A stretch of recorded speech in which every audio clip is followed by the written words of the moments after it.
Okay, Aaron, I feel sorry for you. I feel sorry for you. Am I coming in hot? I look like I'm hot. I mean, my audio looks like it's hot. Maybe I'm hot visually too. But definitely audio-wise, I'm hot. But maybe being hot with the audio is good. Let me know if I'm too loud. Aaron, yes, 1,000 Pine Points to you, but I'll also give 1,000 Pine Points to Nathan Kempf for being here first and a non-mod. And 500 Pine Points to Mr. Wallace. Congratulations. And Nadimus, if you're awake, 250 Pine Points to you. This was really exciting to me to hear. I'll just say that I appreciate William Lane Craig and his vulnerability, his honesty to accept the evidence of evolution via common descent. Thank you, William Lane Craig, for supporting the racist Darwin. Whenever you know how conservative or how uneducated a Christian is, or Muslim, when they mention Darwin's name over and over again when they talk about evolution. Darwin could have never existed. We would still have evolution via common descent, that theory today. And for you Ken Ham types, Kent Hovind types, type in what is a scientific theory in Google, and please read it. Do yourself a favor and read it. Because you don't want to look like an idiot saying stuff like it's just a theory. Like if you're from Tuscaloosa, you'd say, evolution is just a theory. Yeah, you don't want to do that. You don't want to look like a fool. Right? Okay. Sean McDowell asked some really good questions. I wish I was inside the brain of Sean McDowell for this live stream, because I am quite sure, I'm not positive, but I'm quite sure Sean McDowell believes in the literal Adam and Eve, takes more the literal approach than the figurative approach when it comes to the book of Genesis. I could be wrong about this. And so I don't think Sean McDowell was comfortable with the content of what William Lane Craig is saying. But he did ask some good questions. And one of the questions was, explain, like I'm a 5-year-old, what's your stance on Adam and Eve? And this was at the 40-minute mark. And I'm going to play that first, and then I'll rewind and go back and just play some significant clips. Eve, what might it look like? Whoa, that's 2.3x. That's the speed I listen to. And you've written some kid books, so I can't let you off the hook for this one. Okay. Now, assuming then, for the sake of argument, the truth of evolutionary biology concerning human origins, we can imagine sometime prior to 750,000 years ago, a group of hominins, maybe a few thousand. And through a biological and spiritual renovation, perhaps divinely induced, a miracle that caused a genetic regulatory mutation in a pair of these hominins, they were lifted to fully human status and capable of supporting a rational soul through their brain and nervous system. And they would then begin to have children. And I think, given their full humanity, they would naturally tend to isolate themselves from their non-human contemporaries. In time, eventually, they and their descendants would supersede all of the non-human descendants and eventually give rise to different species of human beings like Neanderthals, Homo sapiens, and Denisovans. Yeah, this was not explained well enough so a 5-year-old could understand. So let me try and help William Lane Craig out. A long, long time ago, way longer than what the book of Genesis implies, there was a bunch of animals, and some of these animals looked like us. But God licked his finger and zapped them with a special sauce. We'll call it the zap of humanity. And these select few animals became special. Humans like us.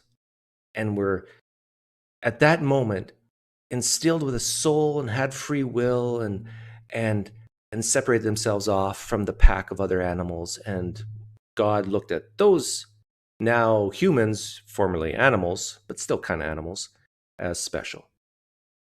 And Adam and Eve are representations of that small group of animals that got zapped supernaturally by God and became special and are eligible definitely for heaven and hell and all these things.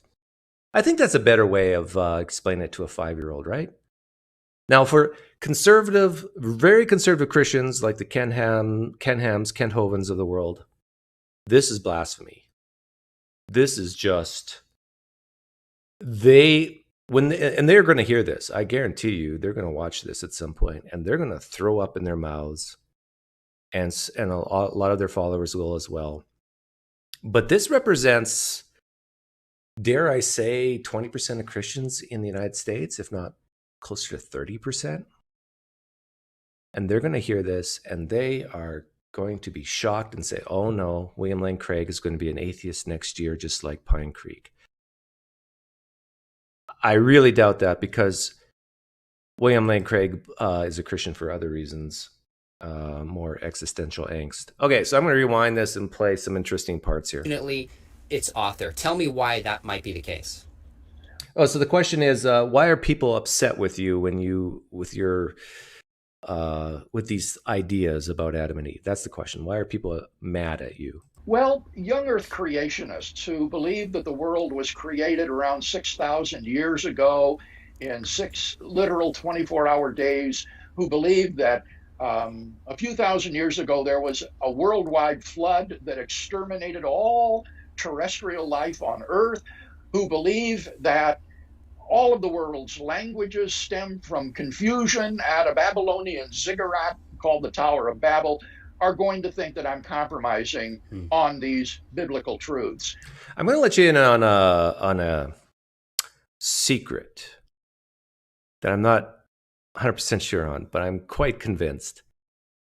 I think William Lane Craig, I think he's even on record saying this, but I don't have the evidence nearby to prove it, to demonstrate it. But I think William Lane Craig views you young Earth creationists as downright dangerous to Christianity. I think he would never use these words, but I think deep down he views you guys as idiots, as uneducated, as almost like Neanderthals. And I'm going to guess, these are all guesses, but I think inside William Lane Craig's brain, he wishes you guys would just shut up. Because you're making the educated, the more sophisticated, theologically erudite Christians look bad by proxy. On the other hand, there are a great many people who think it's absurd that there could be an original human pair from whom all humanity is descended. They would say, at best, they were just 2 people in a wider population of thousands of people at that time. Yeah, maybe, John Robinson, you're right. The word idiot is too harsh. But I think on this topic, I think he would say this is idiotic thinking. And I'm not going to play the Q&A, but I listened to some of that as well. And there was a question that I think William Lane Craig thought it was stupid. He didn't say the word stupid, but he did say, Sean, you're more gracious than I am. Which gives you insight of how I think he thinks of young Earth creationists. And I dare say young Earth creationists get this impression that I'm relaying right now. I think they say, yeah, Doug's probably right. I bet you anything William Lane Craig views us this way. God had selected, and then the people existing today are all descended from that pair. And they would say it is literally scientifically impossible. Dennis Venema, a biologist who wrote an influential book on this subject, said we can know with heliocentric certainty, that is to say, as certain as that the sun is at the center of the solar system, that the human race is not descended from an original human pair. I wonder if William Lane Craig would agree with that and say with that amount of confidence, that's impossible for a literal first Adam, literal first Eve to have existed. And so I kind of think he does believe that. From the left and the right, I anticipate great pushback. I appreciate that the next line in the book you said, look, whether you agree with me or not, this is the result of a lot of thought. Okay, I want to go to a question. If Adam was not historical, is our faith in vain? Is this a major issue? Is this a big deal? And if it is, why is it a big deal?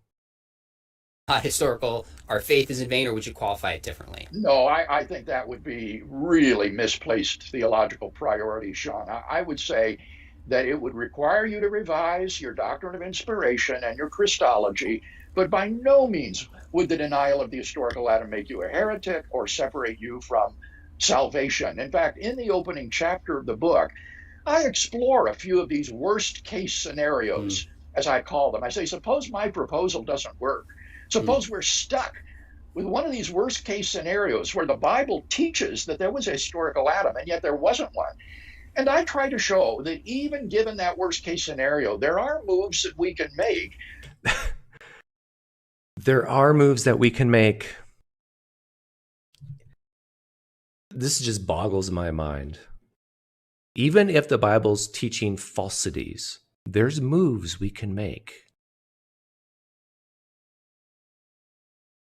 Wow. To preserve Orthodox Christian belief, even given those reverberations. So in this book. Yeah. And Sean comes back to this issue and seeing if William Lane Craig is just trying to make his theology fit with the science, which he definitely is. Yeah, in fact, here it is right here. I'll just fast forward a little bit. This is a great question by Sean. With the deliverances of modern science, history, and linguistics. Okay, so let me just play the skeptic for the sake of fun here. Somebody might say, okay, Bill, I've heard you speak. I've heard you teach. You believe in an old earth. You said in principle you don't have problem with a kind of common descent as long as God is designing the process. So you go to the text and find a theological system that is consistent with where you started. Push back on that and tell me why that might not be telling the whole story. Obviously, all of us have a viewpoint from which we begin. But that doesn't mean that we cannot try to be objective in how we weigh the evidence and arguments. And I have struggled as best I can to weigh the evidence objectively to determine our biblical commitments. Now, I would be disingenuous, Sean, if I were to say, I don't want the young earth creationist interpretation to come out true. Okay. To me, that... See, this is why I said I think William Lane Craig views the conservative young earth creationist type of view as childish. And this is why he's using this language. If I were to say, I don't want the young earth creationist interpretation to come out true, to me, that is a nightmare. My greatest fear is that the young earth creationist might be right in his hermeneutical claim that Genesis does teach those things that I described earlier. Why is this your greatest fear if this is not a salvation issue, like you said earlier? If you're open to the idea that the Bible can teach falsities and you can still have moves to make, why can't young earth creation, why couldn't the Bible actually be true in its interpretation of a young earth as the Kenhams portray? Why could the Bible reflect that? And you still have moves to make, right? If the Bible can teach some falsities, why not others? Why is it? I think he's fearful that the young earth creationist might be correct because he knows that the scientific evidence goes against the young earth creation model. He knows this. And so now his fear is, I got evidence that he's researched staring me in the face, and the Bible, if it's right, if the young earth creation is right, what am I going to do? I got to make a choice. Do I trust the Bible or do I trust science? And he doesn't want to be put in that situation. He wants to combine them and make them fit together nicely so he can sleep at night.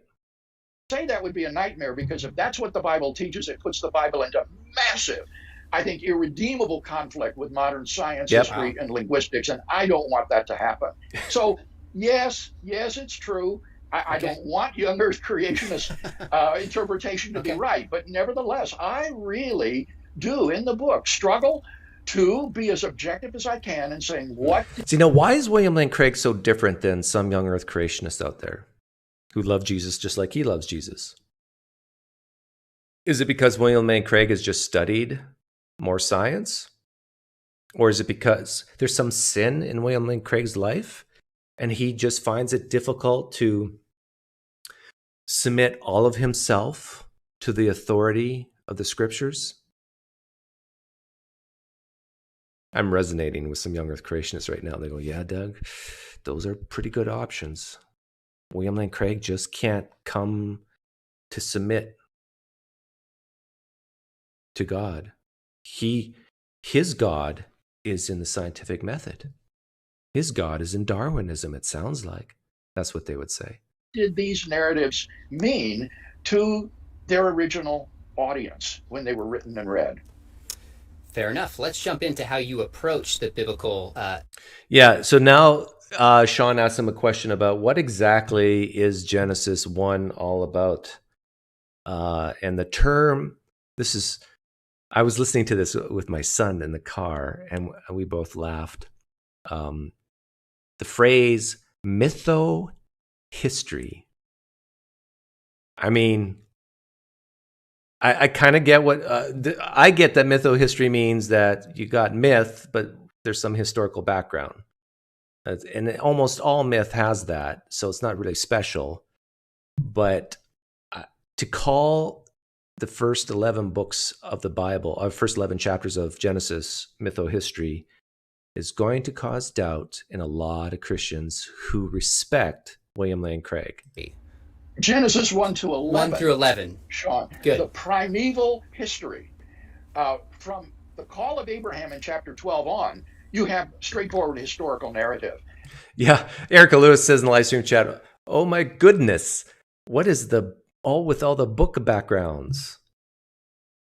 Very important. I have many leather-bound books. Yeah, they both have many leather-bound books. They're very important. But Genesis 1 to 11 is acknowledged by every New Testament commentator to be apart from the rest of Genesis, to be a special sort of narrative and a peculiar genre of literature. And the classification of this genre as mytho-history was suggested to me by the Old Testament scholar Bill Arnold, who teaches at Asbury Seminary. And as Arnold described this category, this genre of literature, the light just came on for me because it seemed to me that this was a very, very plausible genre classification of Genesis 1 to 11. Now, what do we mean by mytho-history? We're not talking about myth in the popular sense of the word, like the myth of the self-made man or the myth of the low-calorie diet. Rather, we're There's a myth of the low-calorie diet? Talking about myth in the way that folklorists and classicists. Why is this a problem? Why is that a problem? Ask Babis Babinos. Great name. I'll tell you why it's a problem, and it's coming up very soon. Use that term to differentiate it from things like folk tales and legends. A myth, in this sense, is a traditional, sacred narrative that attempts to ground realities contemporaneous with the author, including a society's institutions and values and natural phenomena, in events of the deep primordial past. And I think you would agree that that description fits Genesis 1 to 11 to a T. And one of the things that I do in the... Yeah, but the question is it historically accurate?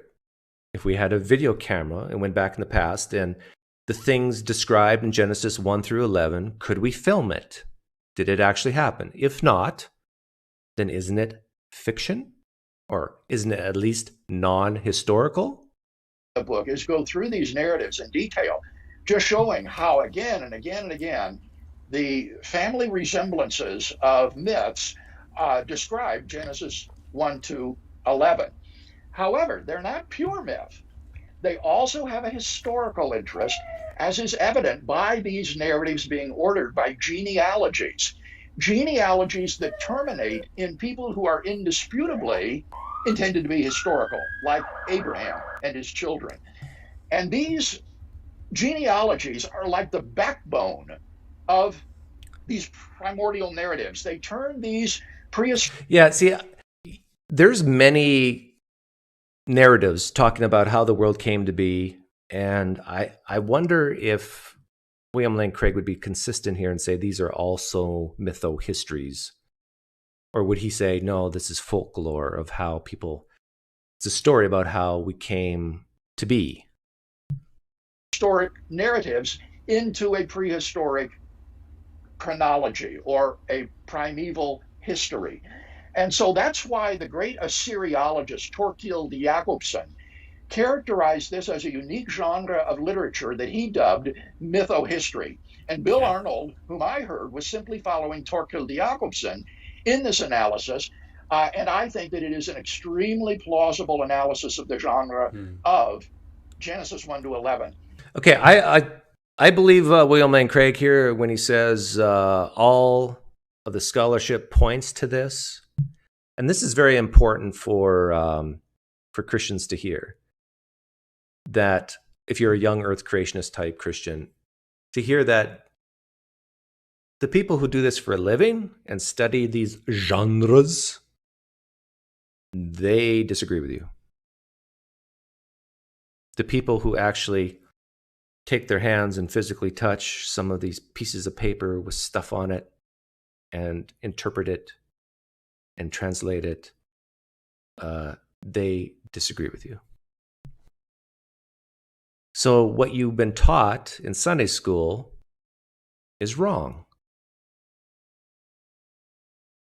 I want to fast forward. Okay, someone asked a great question before. What's the problem here? The problem is that a lot of the things William Lane Craig is talking about with mytho-history can be applied in the New Testament with the Gospels. This is the death nail of Christianity and Islam. This is like taking a sword and just piercing the heart and soul of Christianity, because you can call Genesis 1 to 11 as mytho-history, and you can also call the Gospels mytho-history as well. Now, can you just hear the Christians talking right now? No, this is in the genre of ancient Roman biography. But isn't there myth in ancient Roman biography?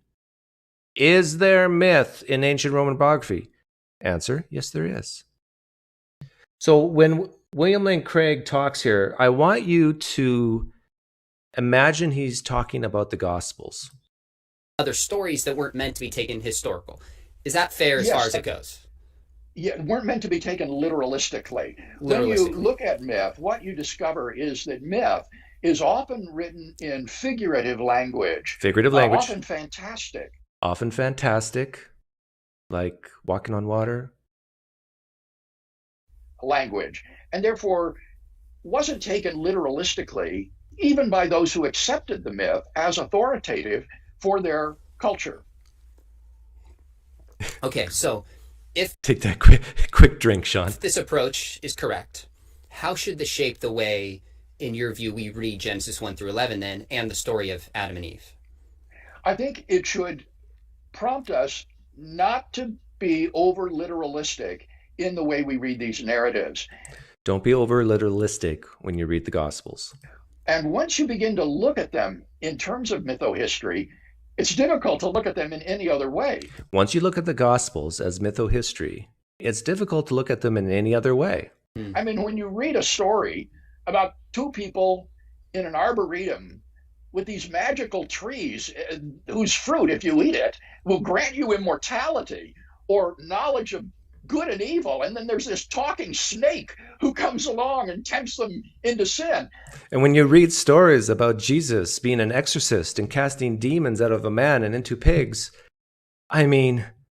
And then you have this anthropomorphic God walking in the cool of the garden, calling out audibly to Adam in his hideout. And then you have Jesus on a boat telling the winds to be calm and then jumping over the edge of the boat and walking with a guy named Peter. You think, well, of course this is figurative. Well, of course the Gospels are figurative. And metaphorical language. This isn't meant to be read in this sort of literalistic fashion. And so once you begin to see these narratives this way, I think you begin to ask yourself, how could I have read them any other way? It would be like reading Aesop's fables literalistically. Yeah, that's really bad. That's really, really bad. To me, this was flagrant. Yeah, flagrantly good. I mean, Christians, you see the parallel I'm making, right?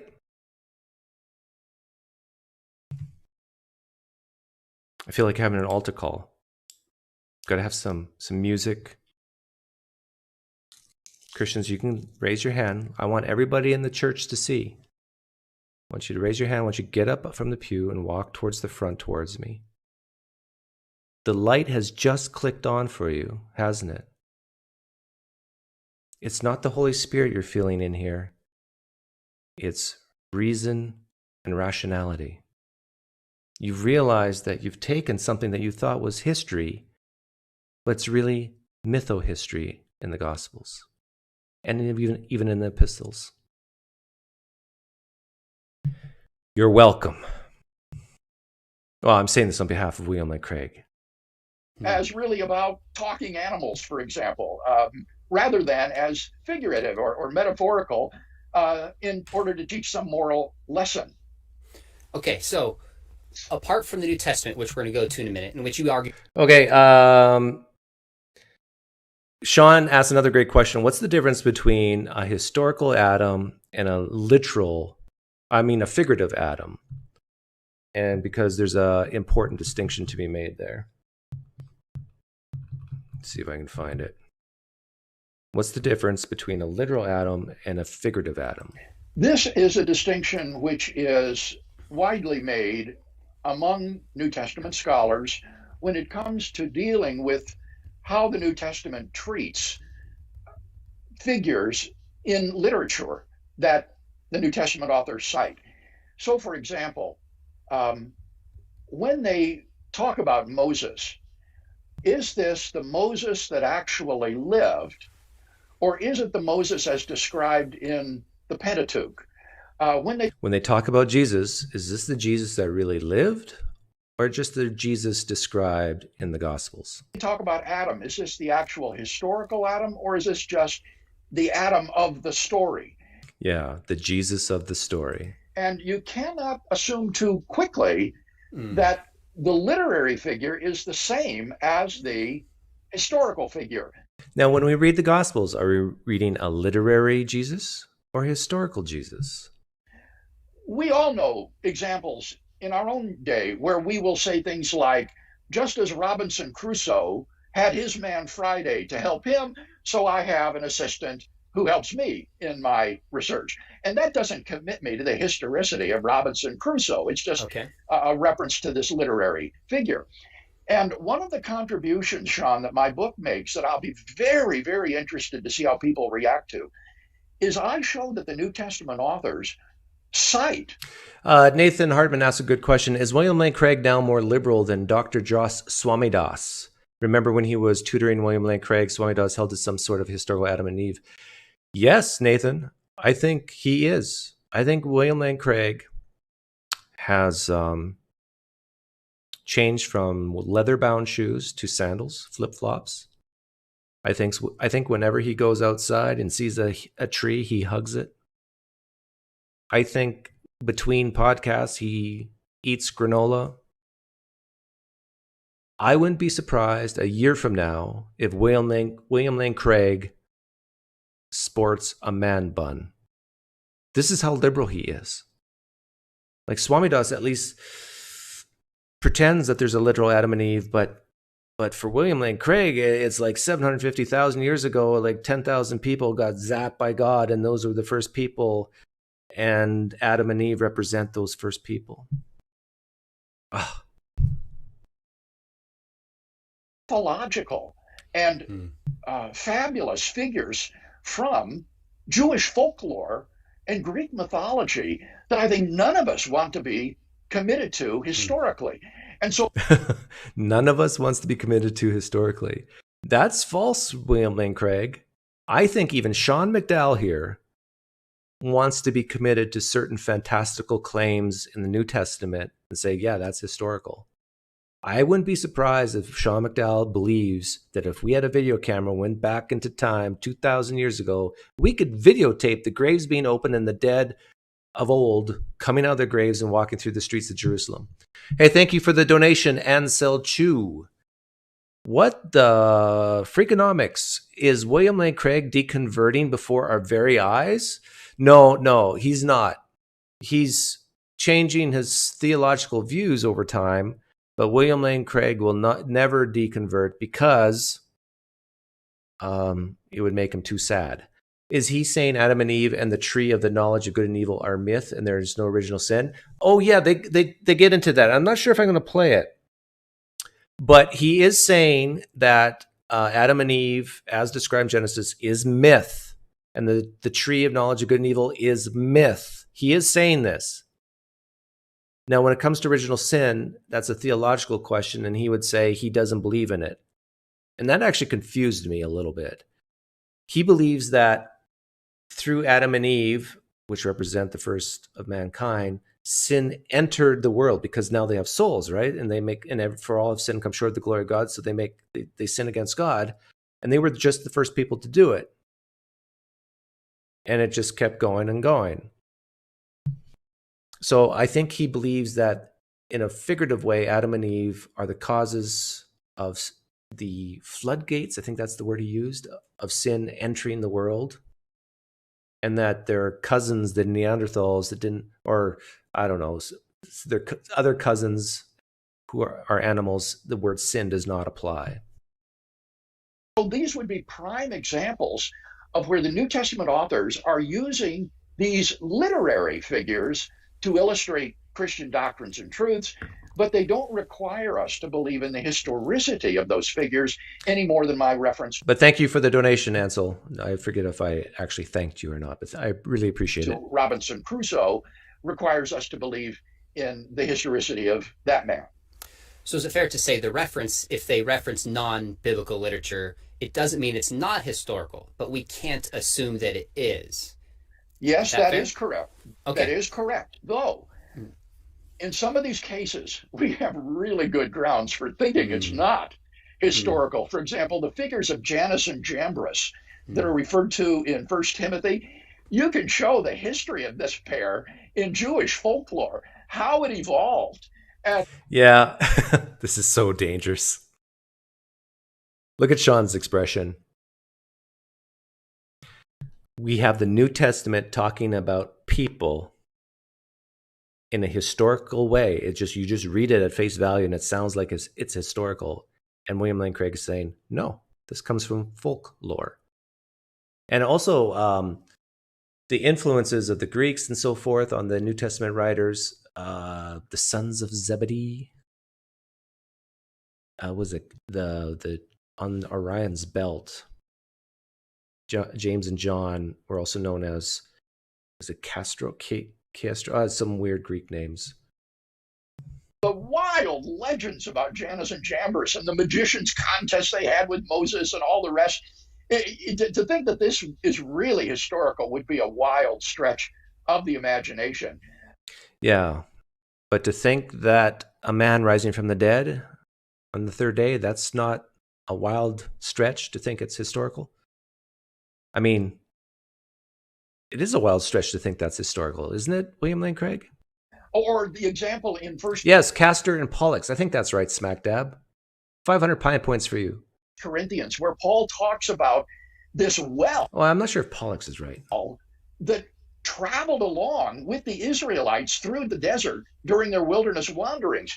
In Jewish folklore, there was this well about the size of a beehive that kind of rolled along on the ground, and then every night it would stop and it would yield water for the Israelites to drink out of. And Paul refers to this legend and says, and that well was Christ. Yeah, but Paul doesn't say the word legend, does he? Paul actually, I think, the Apostle Paul thought this literally happened in history. And look at the smile on William Lane Craig's face. He's saying, no, this is a legend. Everybody knows this. No, there wasn't an actual well that followed the Israelites around from place to place and magically always had water. Like, that's crazy talk, right, William Lane Craig? But I bet you 10,000 Pine Points, if we had a time machine and asked the Apostle Paul if he thought that actually happened in history, he'd say, yeah, that's why I wrote it. Are you going to say that identification requires you to believe that this story about this traveling well is true? I don't know anybody who thinks that's true. So in some cases, it's not simply that we can't assume that it's historical because it's cited by a New Testament author. We can't assume it's historical because it's cited by a New Testament author.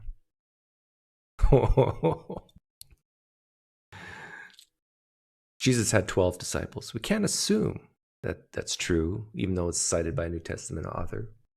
Jesus appeared in front of the women. We can't assume that's true just because it's cited by a New Testament author.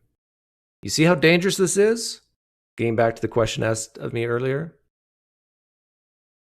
There is something wrong with Christians. Like, even this version of Christianity, the William Lane Craig, the new and improved William Lane Craig version of Christianity, there's still something wrong with you, because you can so clearly say, oh, yeah, some of these Old Testament figures didn't exist in history. These were legends. This was folklore. But I tell you, it would be so difficult for you guys to admit this with the characters in the New Testament who made their first appearances in the New Testament. Do you really know there were 12 disciples, for example, William Lane Craig? Are all 12 disciples historical figures? Are you sure? Maybe start reading about that. I don't know, maybe William Lane Craig is on the road to atheism if he starts going down investigating the New Testament like he has the Old.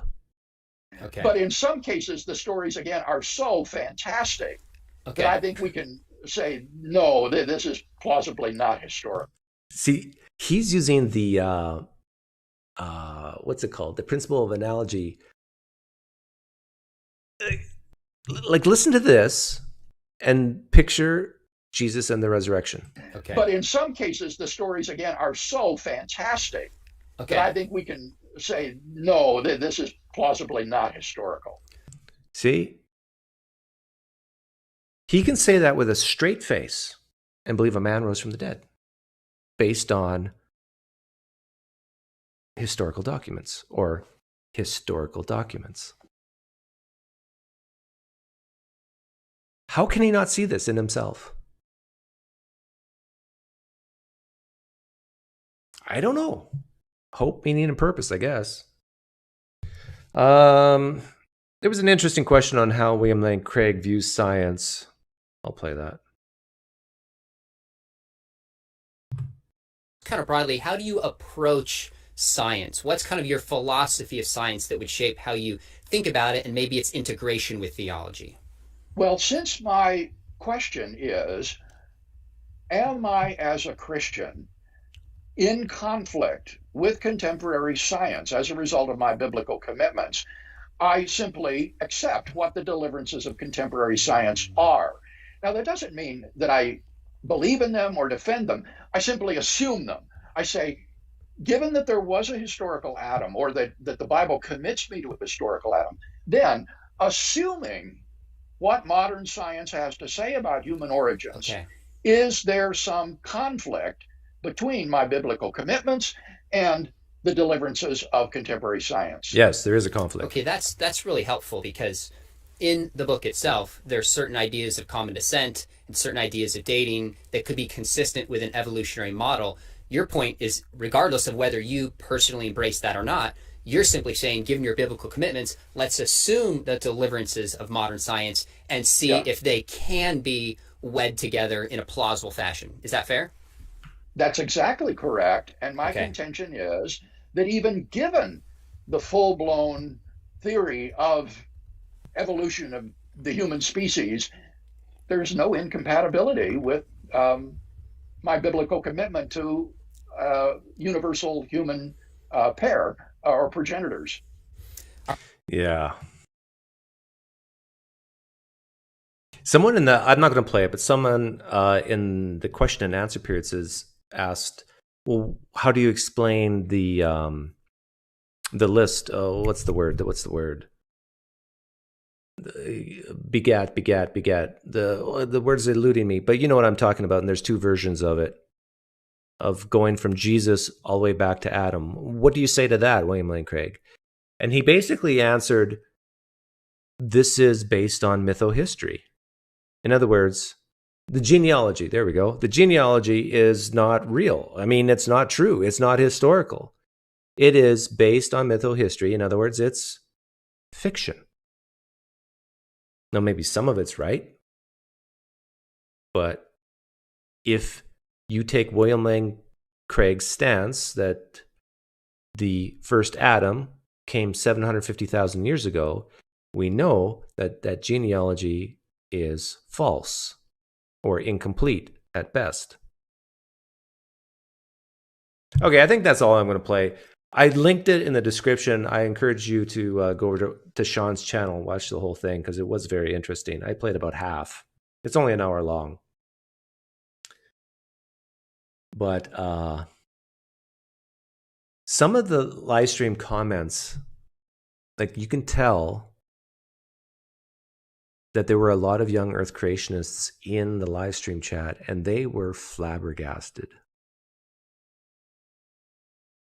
For example, let me show some of this.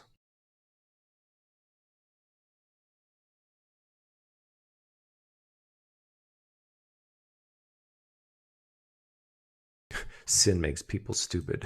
Is that a saying William Lane Craig is stupid? When something is presented as history in the Bible, it is history, full stop. Like this guy, Michael, he's a real Christian, right? His authority is the scriptures.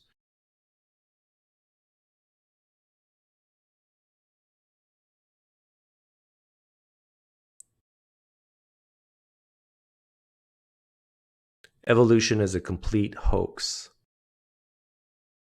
But the Bible is true history, so I don't get it.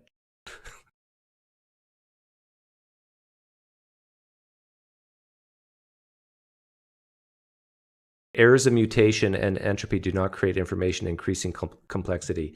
Yeah, because this, Dylan is saying this because of William Lane Craig, what I played at the very beginning, believes that there was a mutation in animals that maybe with the help of the touch of God created humans with souls.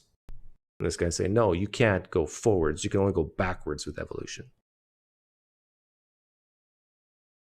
Jewish folklore is not to be trusted, but biblical revelation is. Yeah, see, there's a true Christian. All these folks on here disagreeing with Dr. Craig, yet not engaging with the evidence and arguments he is making.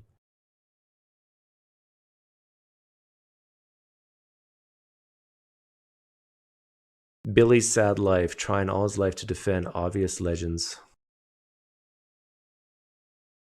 I feel sorry for you. Sorry for you, Mr. Craig.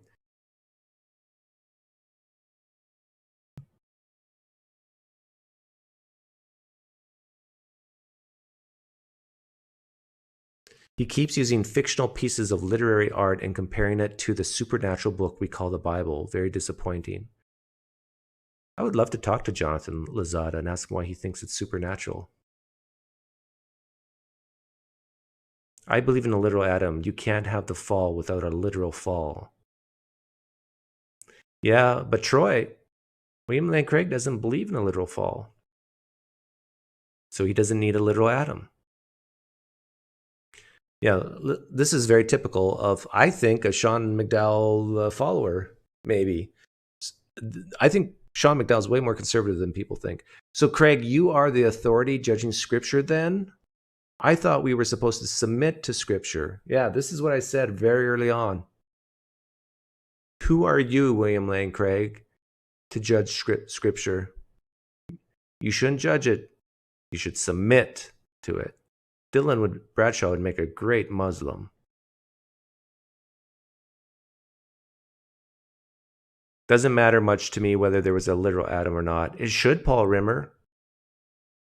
Why should it? Because of the parallels I made to this Adam concept and Jesus, the Jesus concept. Mythohistory and a historical Adam are not mutually exclusive. Maybe technically that's correct. So anyhow, I got some time. Tonight's poker night, but I'm tired of working. I've been working so hard. So I'm willing to bring in young Earth creationists. If you want to come on, tell me. I won't even push back on you. Just tell me what you thought of William Lane Craig.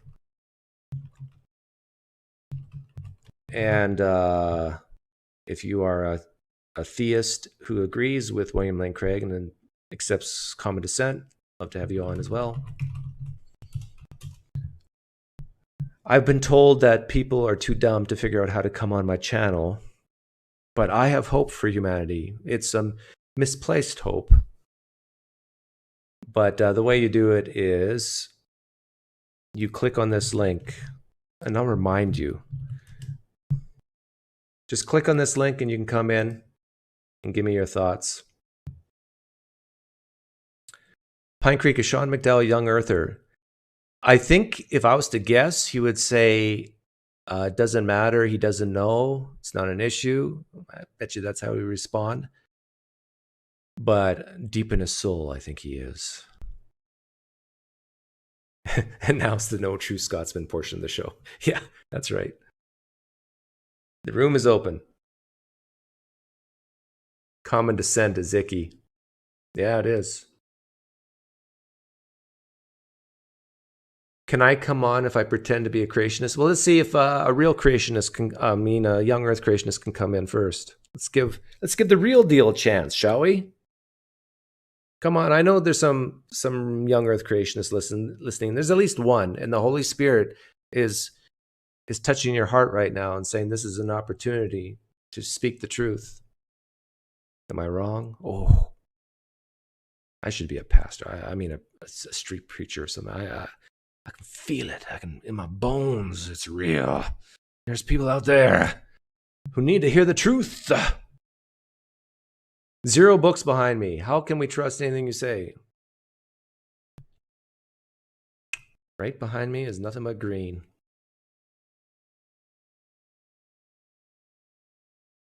You should ask for a raise. Your content has been scathing lately. Hey, Satan. Can I have a raise? What's that? Oh, he said not to store up treasures here on earth, but in the afterlife. He's going to promise me a poolside view.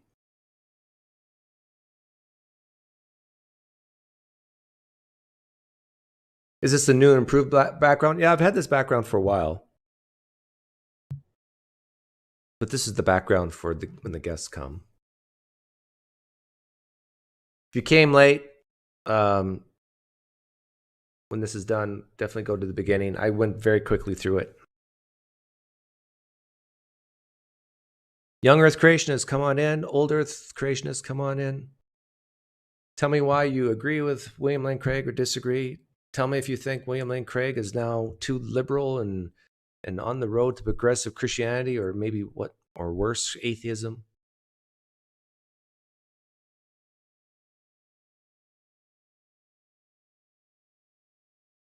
You're wasting your life, bro. Street preacher life. Yeah. I wouldn't be an annoying street preacher, though. But I have nothing against street preachers. Unless, they're in one spot and they're too loud for too long. Got to have, a lot of open space.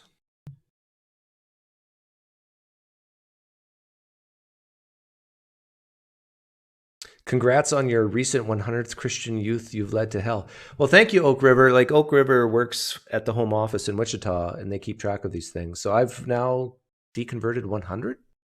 Wow, that's pretty good. Not too shabby. I won't quit my YouTube channel until I deconvert 10,000. Some people have 10,000 books, but I rather have 10,000 deconverts. Just kidding. William Lane Craig will become a Muslim? No.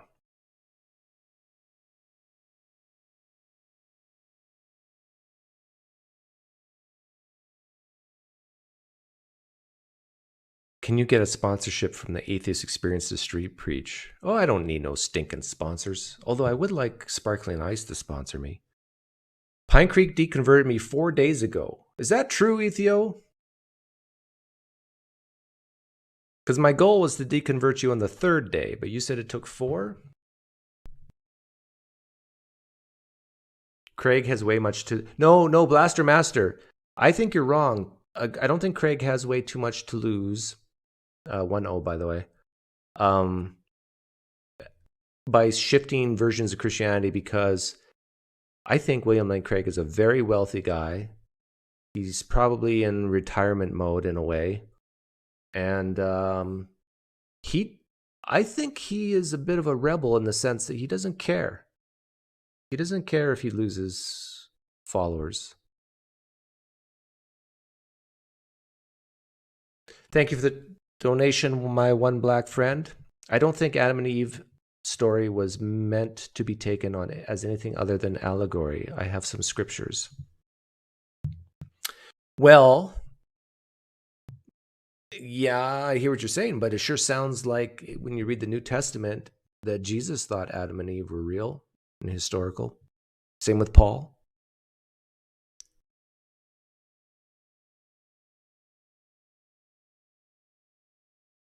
Was the resurrection mytho-history? Well, David, you can't ask that question. From a Christian point of view, just to entertain that question causes doubt.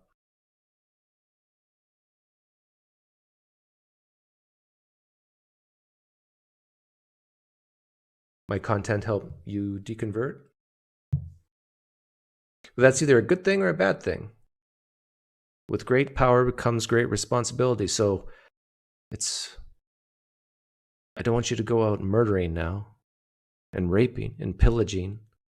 I don't want you to find virgin girls as spoils of war like they did in the Old Testament. Use your powers for good, Ethio.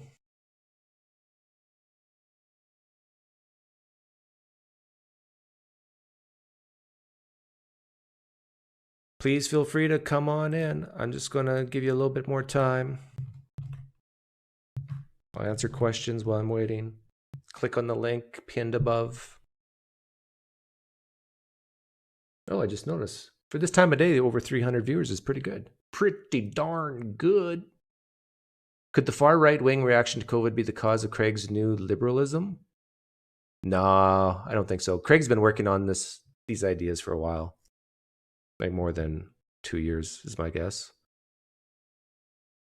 William Lane Craig is the darling of Christian intelligentsia, largely for his formidable debate skills. Yeah, that's true. That's why it's actually very dangerous for Sean McDowell to have William Lane Craig on and spout the things he's spouting. Okay, let's see if we have a true Christian. Do we have a true Christian here? Me? Yeah, you. You know, I would love to be a full Christian. I know Jesus is God. I believe it. My heart is not as good as a complete, full Christian. But I know Jesus is God. He was of the flesh, but I fail him in so many ways. I kind of put the word Christian way up here out of my complete grasp at this time. I'm more of a man of the earth. I would never doubt that Jesus is God, but my actions do not always speak that I'm a Christian. Wow, that was very articulate. Did you rehearse that before you came on? No, I've experienced that for 60 years. Oh, I see. So Yeah. do you agree with William Lane Craig, or do you think he's causing problems? Could you tell me what he said? Yeah, he said that basically, if there is a real Adam and Eve, it was 750,000 years ago, and it represents more the first man and first women in a group of, let's say, a pool of 10,000 people that, and then God zapped them with maybe some special sauce, so they got a soul, but they just prior to that they were animals. Well, I believe and I know that Adam's comment there is very fashionable. As fashionable as a dusty black shoe on a foot that is going to be cut off. Okay, so you agree or disagree with him? Oh, entirely. I shouldn't even regard it. It's something that should not even be regarded. Are you saying because it doesn't matter, or because it's clear what the answer is? It's like a rail. It's like getting on a devil's rail. And once you're on that rail, you have to be on his tracks.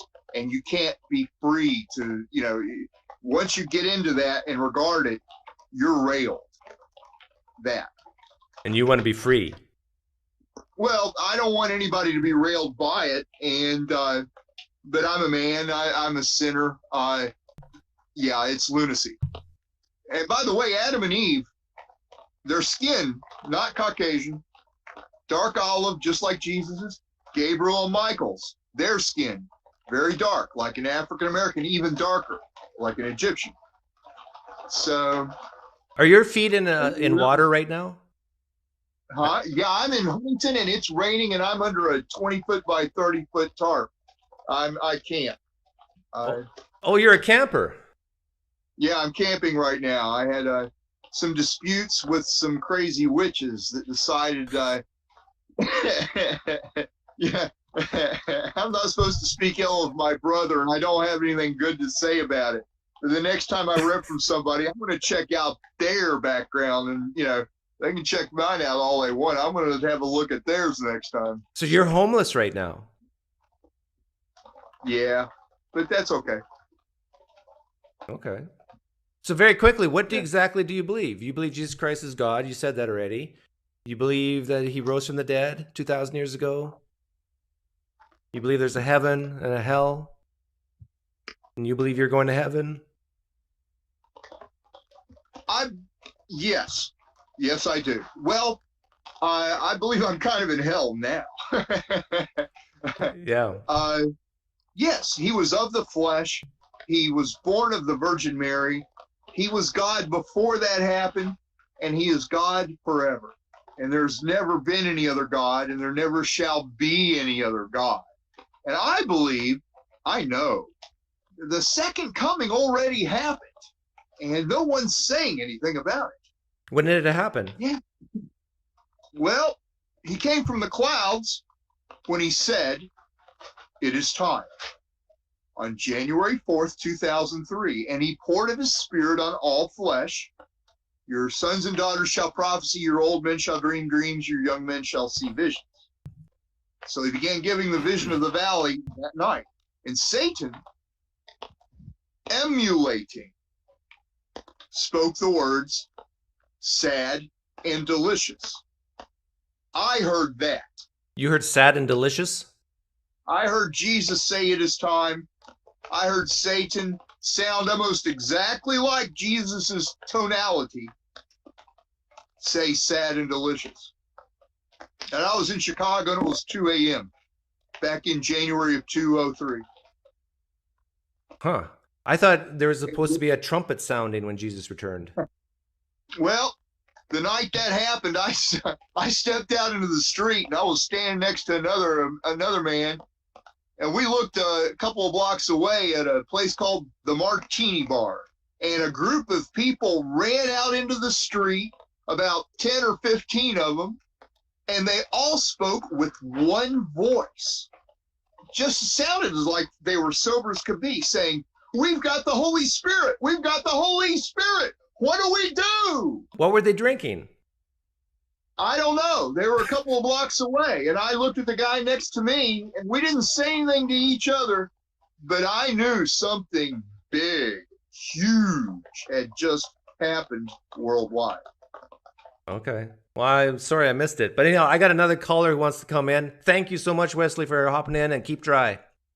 And I ask all your viewers, would you please say, I saw green pastures in Psalm 23 in the vision that Jesus Christ gave to you and me.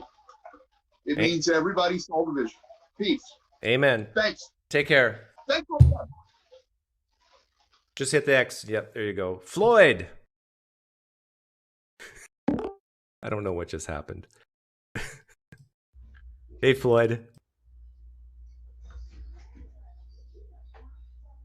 I'll let you get set up. Jesus just left Chicago. There you are. I'm assuming I can show your face, right? You're a pro at this. You look different. Did you lose some weight? I lost 20 pounds in the last 6 months. Good for you. I changed my diet. I think it's more my diet than exercise. I've always exercised, but I changed my diet. I cut out added sugar in my diet, and I think that helps a lot. Like for breakfast, I'll eat plain oatmeal with chia and flaxseed supplement. Yeah, so basically you're on the if it tastes good, spit it out diet. Yeah, well, I mean, I think you can still eat. I mean, it comes down to carbs. You cut out, you reduce carbs, and you. You're a carnivore now? I've always eaten. And no, I mean like carnivore, like no. I've always eaten meat. Well, yeah, you eat oatmeal. You just said so. No, that's you're not a carnivore. Like the carnivore diet is basically nothing but meat. Yeah, philosophically, I think I'm a hypocrite morally for eating meat. Why is that? Because, well, as an atheist, what is my morality based on? My morality is based on. That only applies to humans. Well, I mean, that's the problem. Where you got to be a speciesist like me. Yeah. I mean, like if we start treating animals like humans, before you know it, they will want to be drinking at the same water stations as us, using the same bathrooms. Right, that's the problem. I mean, that's why I think morality has a subjective piece to it. Let's get to William Lane Craig. What do you think just happened? Is he causing? He's going to cause defections in Christianity? I didn't see that part, so I apologize. I just joined. Oh, okay. Yeah. So basically, William Lane Craig came out and said that the Adam and Eve of Genesis 1 is basically 750,000 years ago and represents a pool of people of maybe 10,000 where God zapped them with a supernatural mutation, so they got instilled souls and that they could now sin. And that's how sin entered the world. So is he saying Adam and Eve are allegorical? In Genesis 1 through 11, it's mytho-history, he would say. Yeah, that's going to cause a rift in fundamentalists for sure. Oh yes. If Adam and Eve aren't literal, then what did Jesus die for? Well, I think William Lane Craig would say Jesus still died for the sins of the world that came in through Adam and Eve, but it's just a long time ago, and as a representation of a group of Homo sapiens that were instilled with souls, and that you still need to go to heaven and hell. Yeah, I think. I mean, I get a lot of criticism from even from atheists that I take the Bible too literally in my criticisms. But of course, I think these stories are myth. They're fiction. Just like Paul Bunyan's ox made, I don't know, one of the lakes. It's just it's an explanation. It's a story to explain something, but the story itself it's fiction. It's not real. And then later when we have a real history or science to replace it, those stories are meaningless. And I think the Bible stories have come to a point where they're meaningless because the Adam and Eve story teaches that death came in the world because of human action. But you should listen to what William Lane Craig said to that. He sounded like us. He said stuff like, I mean, if you take this as history, we got a talking snake, and we got a tree, and this is a magical snake, and he's basically full blown. This is not history, folks. And he'll talk about fantastical claims made in Genesis, like a global flood, and he can't see that the New Testament does the same thing with Jesus. Yeah, I mean, if you all take these stories literally, what are we supposed to do with them? What good are they?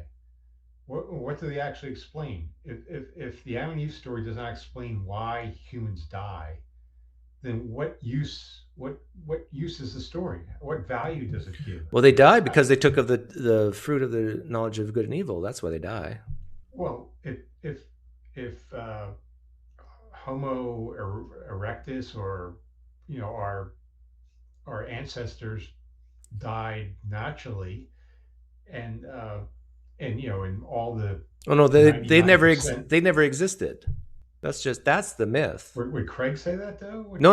I'm representing the young Earth creationists who would say, yeah, I understand where you're going, but the young Earth creationists, I think, are a little more consistent because they can answer your questions of how. Yeah, I agree. Yeah. No, if you want to be a true Christian, you need to be a young Earther, a flat Earther. You shouldn't have a 401k plan because Jesus is going to return in any moment. It's absurd, but yeah, do people live that way? No. It's a performative contradiction. You shouldn't cry at funerals if you're a true Christian. You should celebrate if it's a Christian who died. Yeah. Well, yeah. Again, you can go as far as we should kill all children because kill them before the age of accountability because they're guaranteed to go to heaven. Yeah. We need more abortions. Yeah, it just shows the absurdity of Christianity. But the reason why I joined was I have a criticism towards you. Well, we ran out of time, unfortunately. Oh.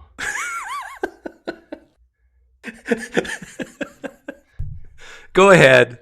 Okay. I want to criticize you against your claim that there are no good arguments for atheism. Keyword's good. I think there are not. No.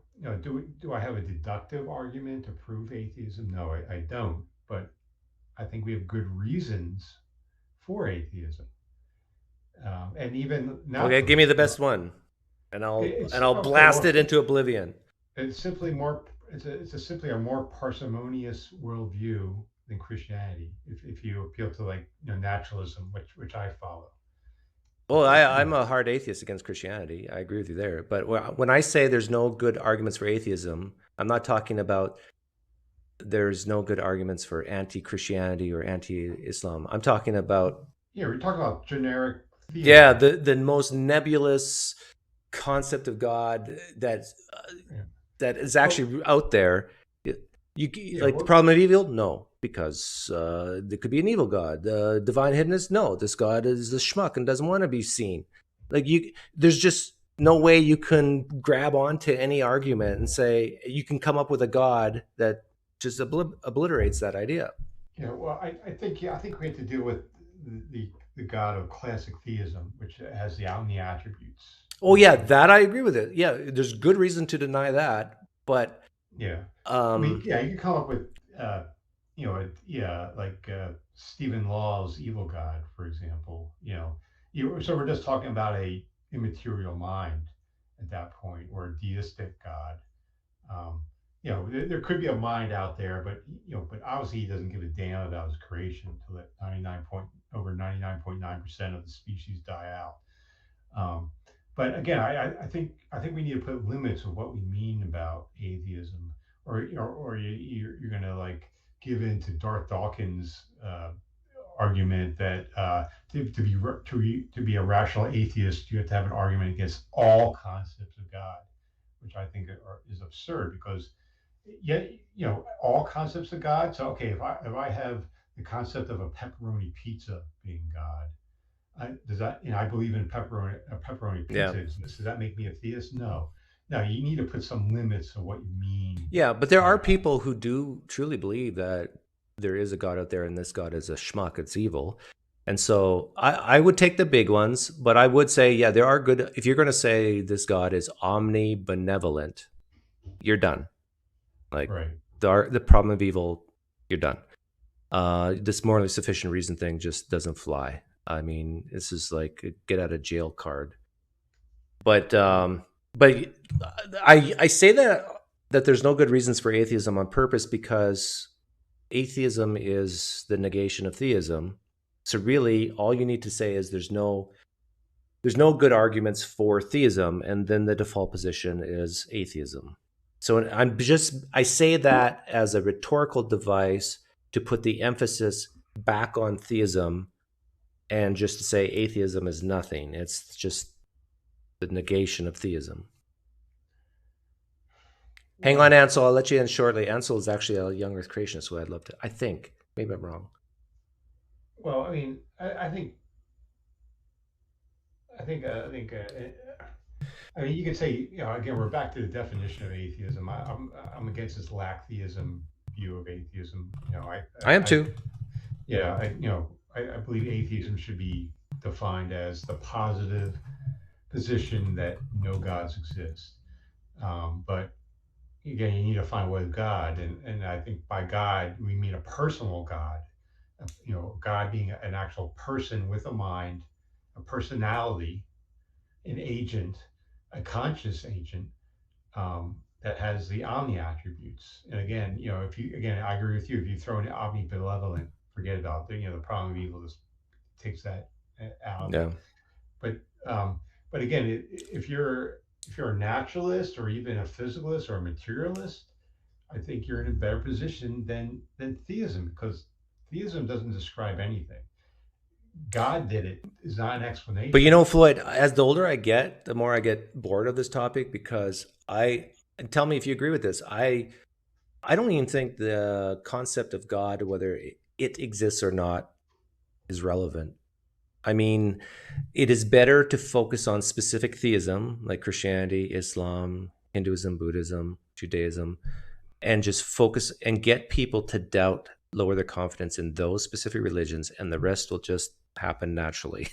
I agree. Yeah. If I was going to debate William Lane Craig, I would not make the topic, does God exist? I would make the topic, does the Christian God exist? And we're going to focus on what the Bible says, and we're going to point out, I'm going to bring up all the problems of the Bible, and that's what we're going to focus on. I'm going to hold his feet to the fire to discuss that, not some generic, cosmological argument sort of God.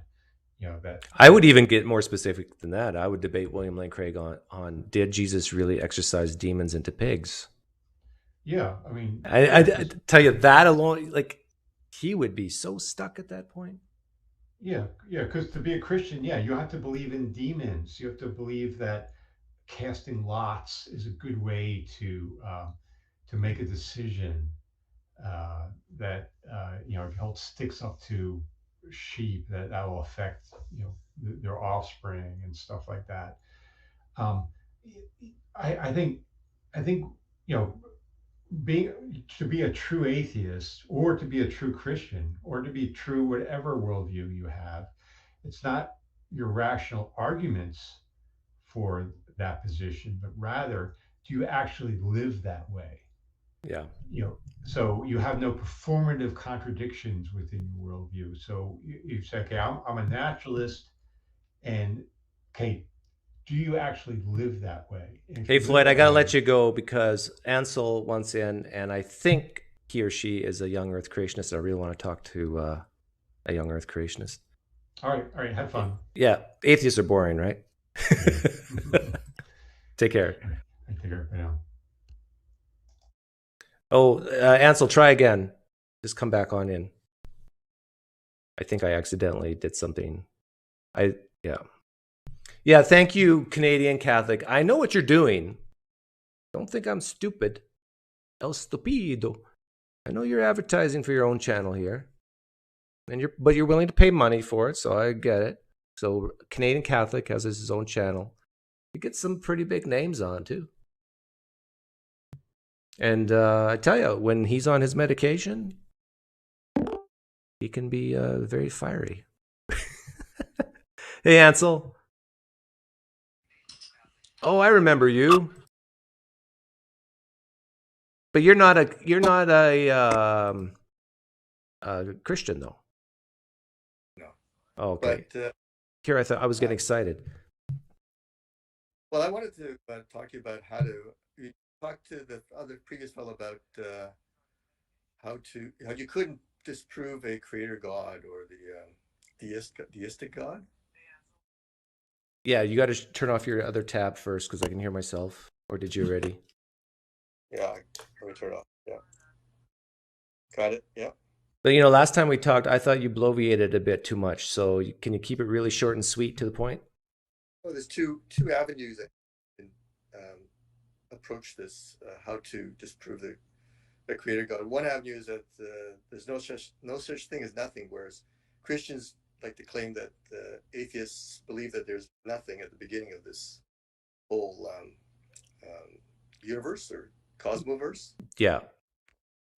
Well, I take the position that there's no such thing as nothing, because it doesn't it cannot be that there is nothing. There's no such thing. Because if you even try to describe nothing, you say it's something. Yeah, I agree with you there. What's your next point? Well, I think I talked to you earlier about this, but the conformal cyclical universe that. No, I'm not interested in talking about that. Okay, well, I think we're trying to meet. We're trying to meet the Christians or the creationists where they're at, right? They will not accept, and I've heard you talk to a whole bunch of these presuppositionalists and creation who will not accept I don't know, right? They will not accept that. That's fine though. If they don't accept it, doesn't bother me. Right. So they will go with their own made up story about their God, and they just won't accept it. So I think you have to give them an answer as to why there's no. No, I don't think so. I think all you have to do is focus on their answer and get internal cognitive dissonance in them. Do you actually get that? I mean, when you say that, okay, you don't. I got a guy who said I just deconverted him 4 days ago. Pardon me? A guy on my live stream chat just said that I deconverted him 4 days ago, or it was like one of the main reasons. And he was a hardcore theist? I know nothing about him. He just said that. So, and I get emails and so forth. So I think the way I approach it for certain people, it definitely works, not for all people. But I don't think talking about the big concepts, like I tell people, hey, if you want to believe in God, go for it. No problem. Right. But let's talk about how it applies to your life. Who cares if a God exists? Well, why should anyone care? And then they start talking about concepts like heaven and hell. Well, why do you believe that exists? Well, because it says this is in a book. Oh, well, why do you think the book's right? And then we get into real conversations. But to talk about cyclical universes and what happened before the singularity, what is the singularity, and entropy and heat death and all this stuff, it's just, in my opinion, a total waste of time. It's like squirrels doing calculus. Well, that's William Lane Craig's approach to intellectualizing his own beliefs, his own personal experience. That's true. It's the way he helps himself not feel stupid. I agree. Right. So I have to disabuse him of that belief. Though. Why? Because he'll drop it. That's why. No. Well, okay, but why is him dropping it important to you? It's sort of like the last sort of bastion where they can say that we have some evidence. They can't use faith. They can't use their scriptures. That's fine, but I understand what you're saying. But the thing is, I actually don't see any harm in the deist position. Now, I think there's no evidence for it, and it's irrational. But if someone wants to be a deist, the deists are not the people in the world who's going to throw homosexuals off a rooftop because their holy book says homosexuality is evil. It's specific theism is the problem. Right. But then that specific theism gets its grounding from the deistic point of view. I hear what you're saying, that they use it as an excuse not to feel stupid, but I truly believe it's better to go bottom up rather than top down. So, in other words, I think it is more productive to cast doubt in a Christian, for example, by talking about exorcisms. And Jesus really did an exorcism? Really put demons into pigs?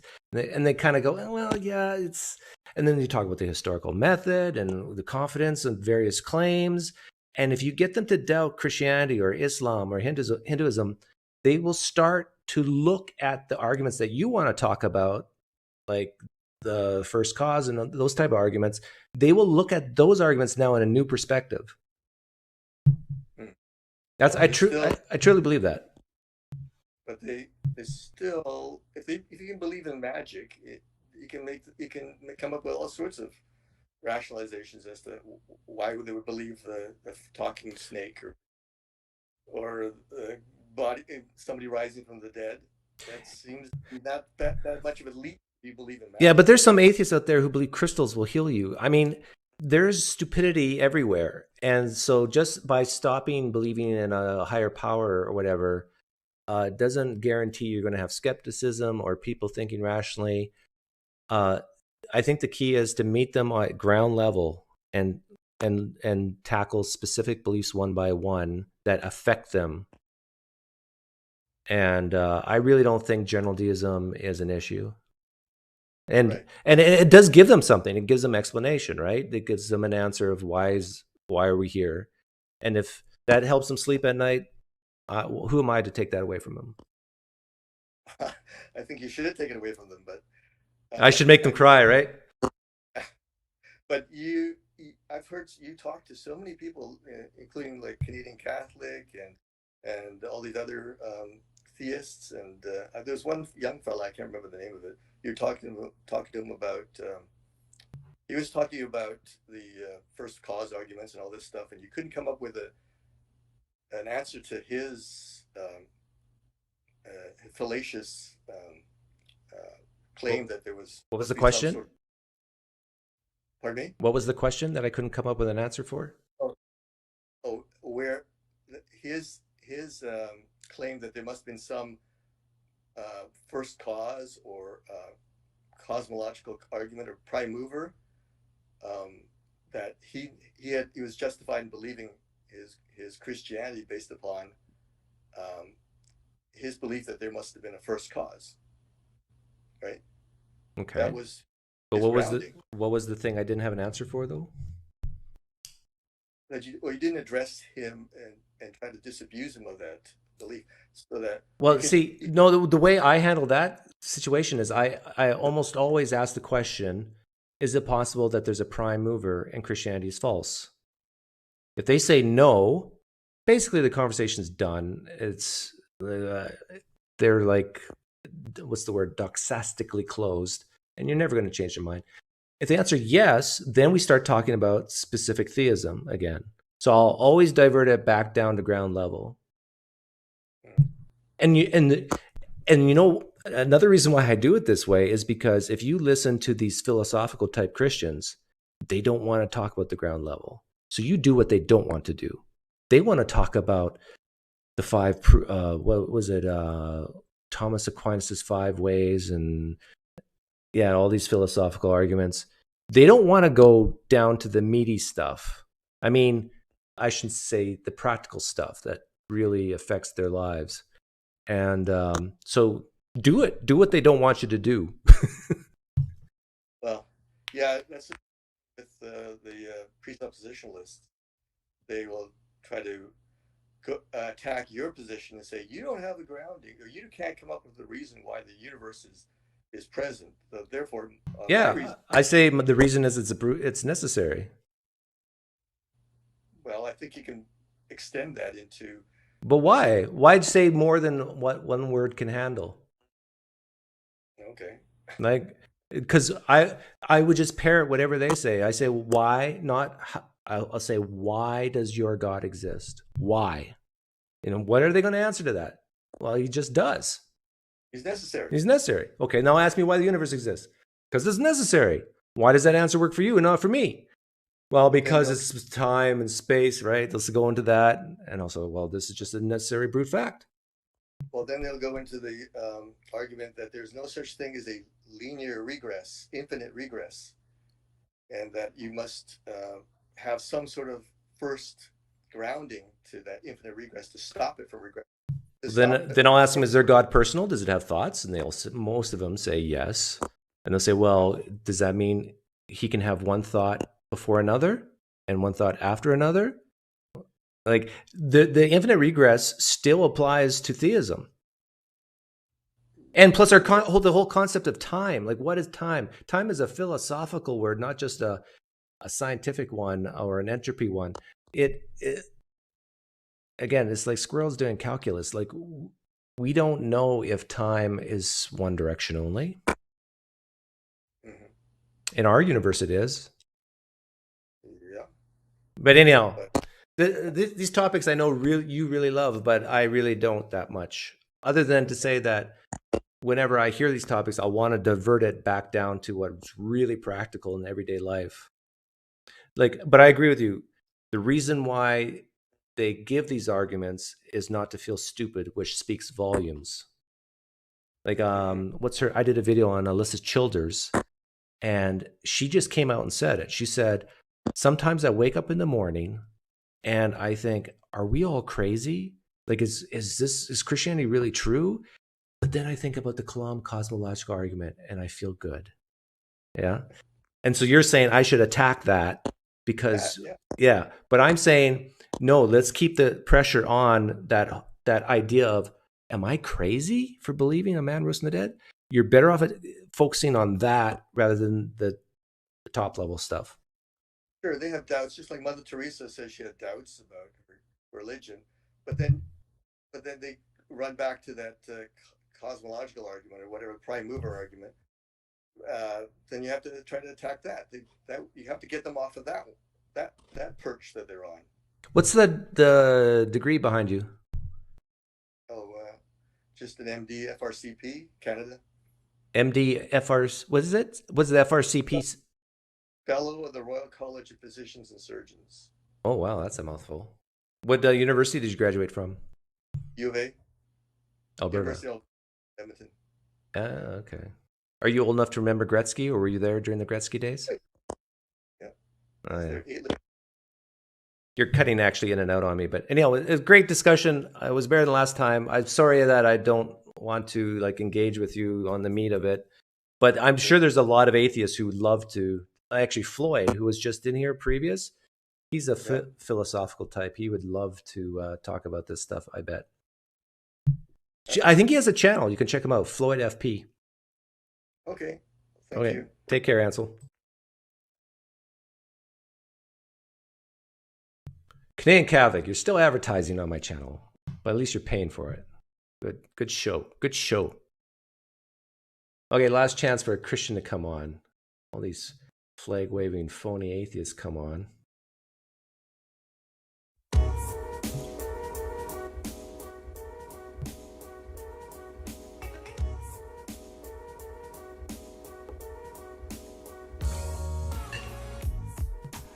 Poker tonight, if anyone's interested, email me.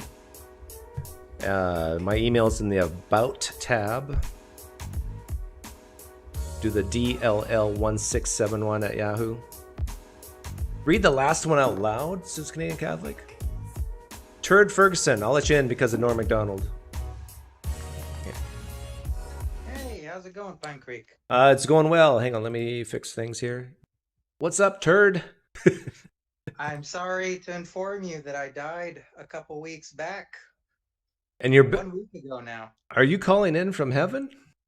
I am calling in from down under, actually. Oh, Australia. Yeah, no, actually.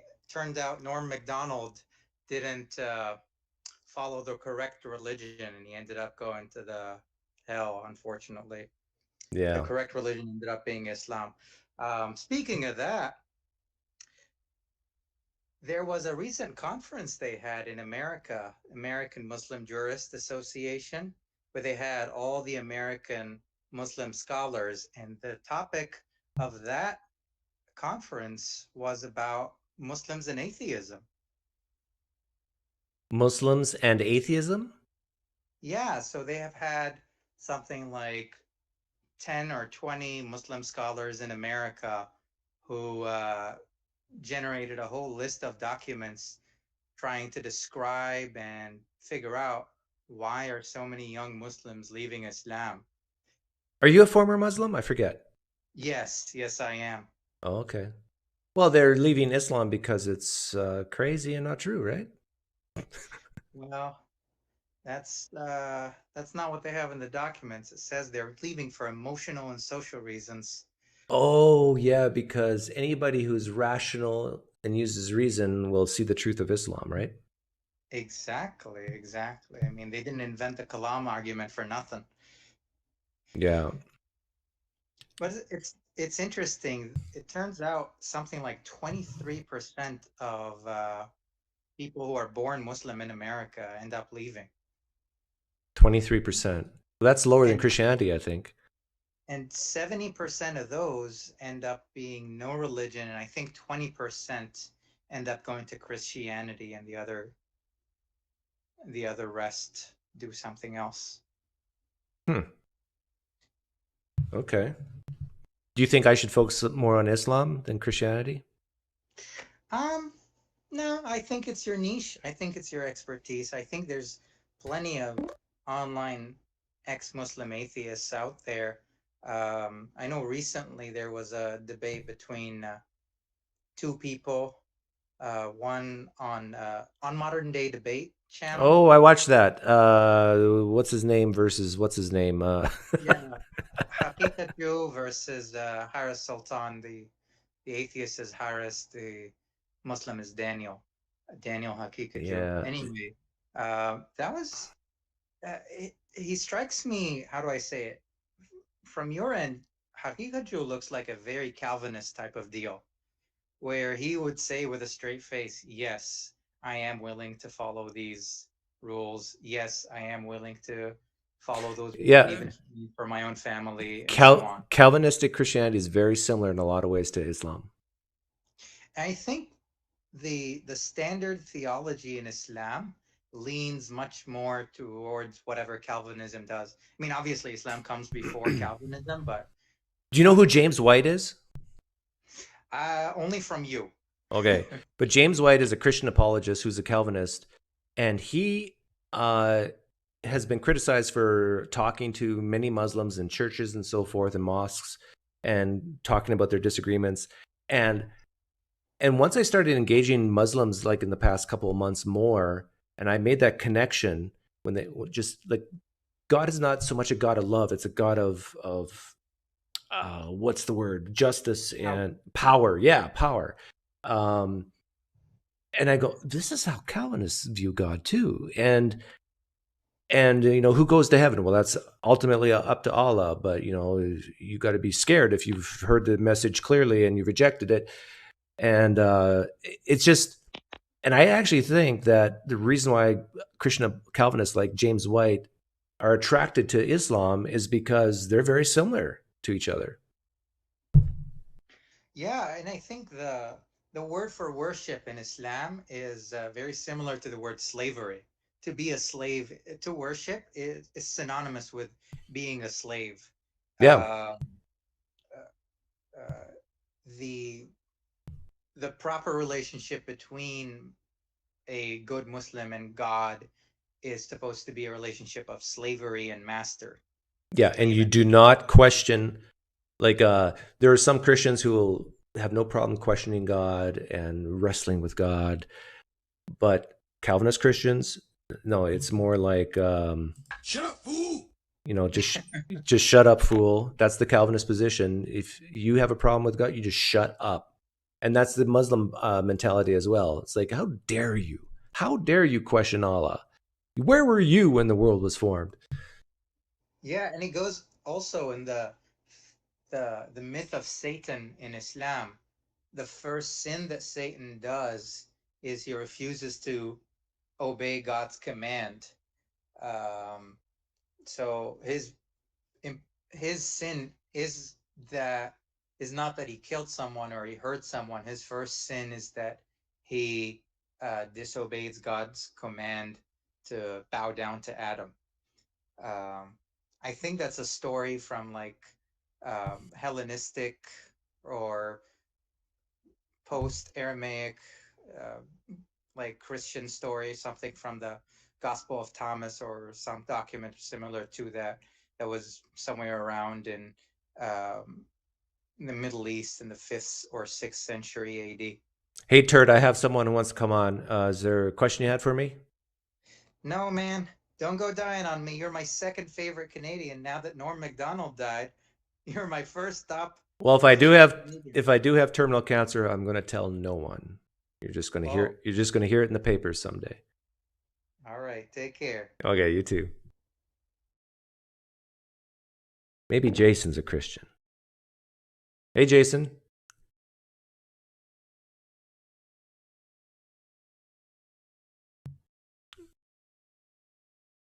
Oh, it was probably too quiet, right? You could barely hear Turd Ferguson. Jason, you're on it. Talk. I can't hear you. If the levels are bad, you guys got to tell me. But maybe they weren't bad. Oh, okay. Canadian Catholic, you want me to read something? The Bible is the oldest surviving source to teach consent. Genesis 24:57. There, I read it. Thank you for the donation. Jason, I can't hear you.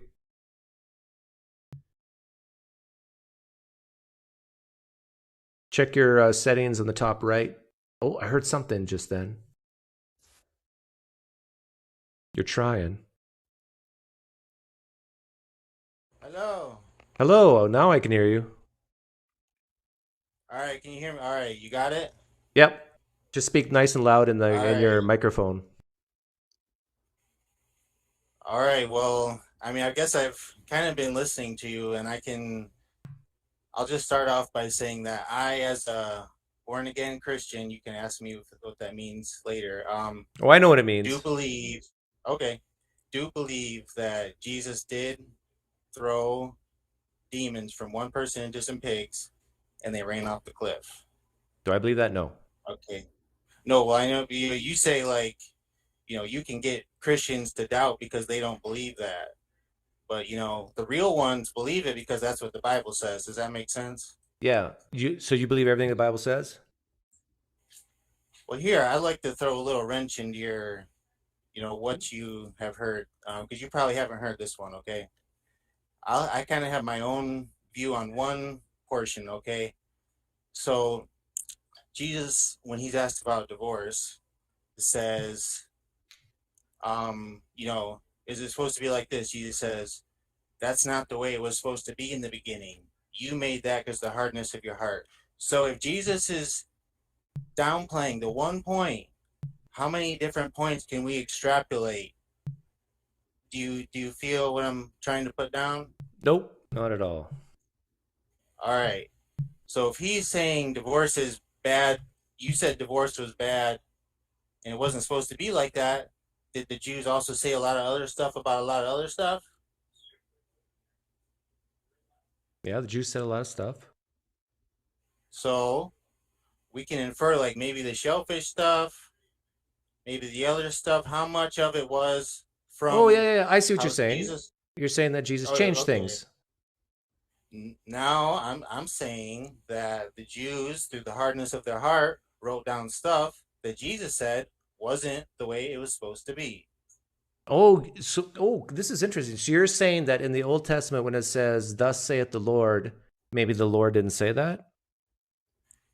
What I'm saying is, in regards to the laws that were put down, because you know how there were the 10 Commandments, and then there was a whole bunch of other stuff, right? Mm-hmm. So I'm talking about the whole bunch of other stuff.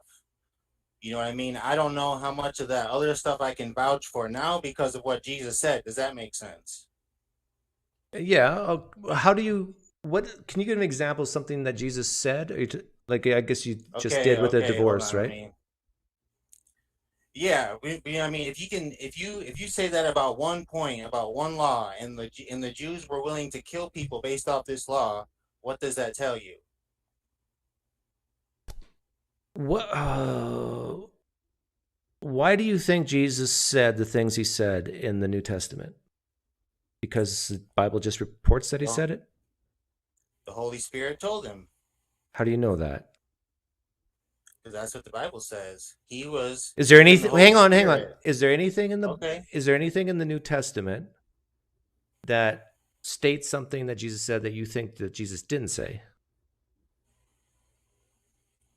Nope, I cannot recall. You got something in mind? No. Is there anything in the New Testament? This not even just Jesus, but is there anything in the New Testament that reads as historical, like person A goes to over here to place B? Is there anything like that that you just read as historical? It really sounds like it's historical. Is there anything that you think like that, but didn't happen probably in the past, where you think, no, I doubt that actually happened? No, I can't say I've looked at Roman text to verify everything. You know what I mean? As far as so what I'm hearing you say is that anything the New Testament says historically, not talking about just parables, you believe. Well, see, when you use the word historically, that reads as historical. You believe everything that the New Testament claims to be true. You believe it's true, right? For all intents and purposes, yes. You have to give me an example if you're trying to. Okay, but now my question is why? Because I'm afraid of hell. Really? Yes, truly. Why do you believe hell exists? Because I believe heaven exists. Why do you believe heaven and hell exist? Number one, through personal experience, and number two, and this is like the addition, not really like what it was founded on, my belief. All the different firsthand accounts of heaven throughout history, like, well, at least through like YouTube, because that's what I've personally been. Remember what my question was? Why do you believe the things in the New Testament are true that claim to be true? And you said because you're scared of hell. I asked do you believe hell exists? And you said number one, personal experience. What personal experience have you had? No, I said because heaven exists. No, I said because heaven exists. Then I asked you, why do you believe heaven and hell exists? And you said number one, personal experience. Well, okay. Why do you believe heaven and hell exist? Because of personal experience. What happened to you? Okay. Yes. So before my experience, and I'll break into a little bit. Just Cole's note. Keep it very short, because I got poker tonight. Okay.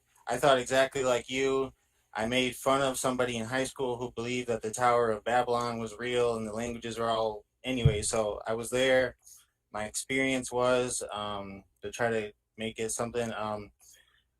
I was helping my then girlfriend put different sticky notes around the room. We put the last one up. When we put the last one up, I fell to my side. It looked like it felt like I was watching a movie. I turned to the side with my knees bent, lifted back, slammed the hard tile ground as hard as I could for a solid 20 seconds, shook on the ground, said some stuff that I don't remember at the time. And then right after that, I was living in an apartment in Chicago where the woman I was living with, I was living in true hell. Well, not true hell, but, she made it seem like that, on earth. But anyways, my point in saying that is that after this experience for 3 days, it was like a wave of overwhelming joy. Like no matter where I went, the situation changed. Okay. And the way I really remember that because her father at the time said after the 3 days that had passed, he was like, man, these 3 days have been so peaceful. I wonder what happened. Now this is what's going to flip you. Okay. I felt the Holy Spirit, the joy, and that feeling is really what grounds me in my faith is that joy. But anyways, a guy there had a separate freezer that also lived in the apartment. He said, don't eat my ice cream unless you ask me. I told him, okay. I went to go eat his ice cream. A little voice inside my head said, Jason, you said to that man, you tell him if you're going to eat his ice cream. You know, don't do it. I said, nah, don't worry about it. I went to go back in and eat it again. He said, no, what are you doing? Don't do it. I said, that's all right. I eat it. I kid you not. Honest to God, it was like a light switch. The ghost left me. I ran to the store, bought more ice cream, put it back in the freezer, was hoping the feeling came back. How long have you been an atheist? I was not an atheist before. I still believed in God, but I've been a Christian ever since that day. Okay. And that somehow convinced you heaven and hell is real? Well, it's because it's like the whole, because, I have, a long history of different traumas that have caused problems. And I even had hypogonadism that the doctor said I could never have healed. I would have to be on hormones my whole life. And during this experience, I verbatim remember telling my girlfriend, I feel like my balls are working. And I never had to be on it since. So, hey, man, miracles are real, Dad. I'm trying to tell you. Oh, okay. Well, you've heard my miracle that I would need to become a Christian, right? No. Well, we could try it right now. You believe miracles are real and happen today, right? They can if you have childlike faith. Do you think you can do that? Do you have childlike faith? Because I'm asking you to do. Well, I have childlike faith in Jesus. There you go. What I mean? There you go. Can you see me? I see you perfectly fine. Okay, good.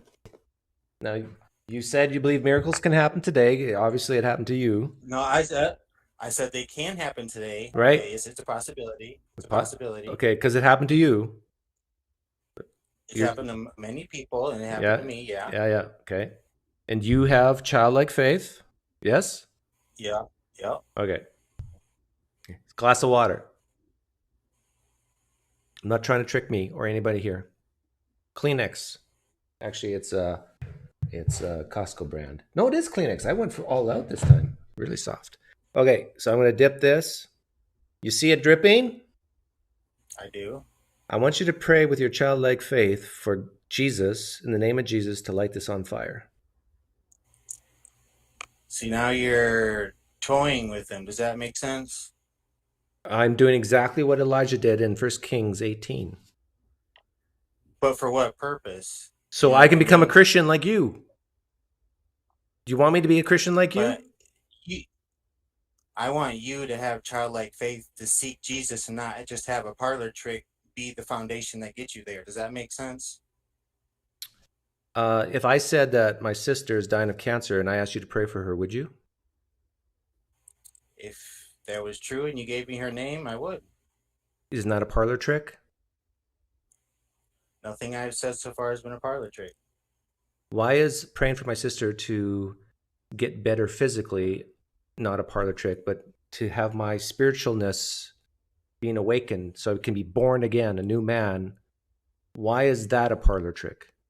This, I believe, would raise my confidence high enough to believe that Christianity is true. Would I be certain? No. Why don't you want to try that with me? The praying, I mean, I can actually I'll be 100% honest with you, okay, because I can only speak for myself. Praying for your aunt, that would bring, benefits across the board. And I'm not just trying to get you to have that be, make you believe. If the thing catches on fire, how are you going to try to think that Jesus died for you? You know what I mean? Well, that's a good question, but what I'm saying is my confidence that Christianity is true is so low right now. Like, I don't believe. I'm just the opposite of you. So you take everything in the New Testament that claims to be true as true. I take almost everything that claims to be true as false. Like, I think most of it's storytelling. Not all of it, but a lot of it. I think it's mytho-history. So, so in order for my confidence to be increased and to accept that there's a supernatural realm and a God out there maybe who had the desire to raise Jesus from the dead, I just need this water-soaked napkin to be lit on fire in the name of Jesus. And I tell you, I will honestly freak out if it works. And my whole YouTube channel would change. I'm not lying to you. So why don't we? Do you want to try? Hold on. 1 sec. I really did just pray for it to catch on fire. If it was in God's will for it to happen, okay? Okay. You can't just. So I can say that, But should we wait a little bit? At the end of the, because it might happen, right? I wouldn't. No, I personally wouldn't, because like I said before, when I said, the childlike faith thing, I keep coming back to that because that's like the foundation. Like, because before, the experience, okay, there was a time when I was like, okay, if this is what the book says, that I need to give them the childlike faith, then I'm going to do it. And I did it, and I got the experience. Can I ask you a question? Like, I just gave you an example of what would increase my confidence that Christianity is true. Can you give me something that would cause you to doubt that Christianity is true, or something you doubted in the past? I can't. You can't? There's nothing in you that doubts that Christianity is true? Nothing. No. If could there be a God existing and Christianity false? Okay, let me just try to say it to like this too, so maybe you can get it. Okay, so my biggest thing, and you probably will think this is crazy, but my biggest thing in my in my personal brain for the most part is to not be fooled. Like, no matter where it is, no matter what it is, I cannot stand being fooled. Okay? I don't think that's crazy. I applaud you for that. Okay, so and I'm just trying to lay it out how it happened to me, okay? Because of what happened to me before and how Jesus healed me and stuff. You know what I mean? Now I'm on this bandwagon. So now the Bible says that the devil is out to basically kill, steal, and destroy, and basically get me to forsake my salvation and get me to go to hell. So if I allow myself in one iota to doubt anything at any time, I give the devil ground. Does that make sense? Yeah, I understand, but imagine all your personal. This is me. Imagine someone going through the same personal experience you did when you described the chair falling and all that. I to be honest, couldn't make sense of most of it. But imagine all that personal experience happening to a guy in Pakistan, and he didn't believe in Islam, but because of that personal experience, he did. And he believes, now that he's a Muslim, that Christians who think Jesus is God, they're going to hell. Would that Muslim be wrong for saying that the reason why he's convinced that Islam is true is because of that personal experience? Would he be wrong that he shouldn't be confident that Islam is true because of that? Okay. So because of my position as a Christian, I have to tell him, yes, he is wrong, because in my belief, if you don't have Jesus covering you with his blood for the for the sins, you don't get I understand. into heaven. So I have to believe. But his reason for believing was that personal experience. Yeah. Okay. Was that a good reason for him to say that Islam is true? I mean, based on what I told you, it would be, right? Yeah. But it's not true, is it? Islam's not true, is it? But you have to test the spirits. Well, hang on. Let's answer that one at a time. I'm holding. Okay. If that personal experience led to a conclusion that's false, what does that say about the personal experience? Was it a good indicator of something true and false, or a bad indicator? Well, here, friend, I'll tell you this, okay? I believe that no wave of joy that's gonna take. Okay, so I'm trying to. Can you answer my question? I don't believe that my experience can be copied through the Muslim faith. Does that make sense?